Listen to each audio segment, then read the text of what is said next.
It is one of the most important responsibilities of a board. It's something that's given the least amount of time, and boards know it.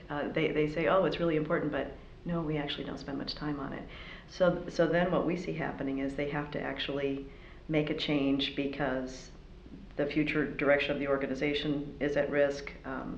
The financial aspect of the organization is off, or there's some kind of crisis where there's an illness or something. So it's not, instead of done in a logical way, they have to deal with it in a crisis situation. So if they're thinking about it and doing it well, it's done at two levels.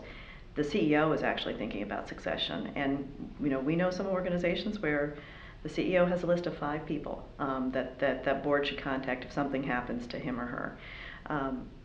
Most CEOs aren't willing to even think about that, but we think that if a board is doing this well, they've looked at where the organization is in the cultural landscape, what the future should be, what the direction of the organization is, any distinguishing features of that particular organization, and then they're assessing candidates both internally and externally with respect to that vision.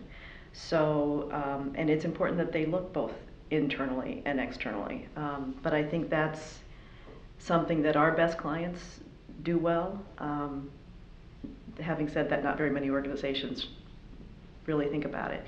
And I think one of the reasons in arts organizations in particular is there's not a lot of bench strength. So you have people that have distinct and discrete knowledge in particular functional areas, and they haven't been able to cross over to do, the artistic planning doesn't cross over and do fundraising or marketing.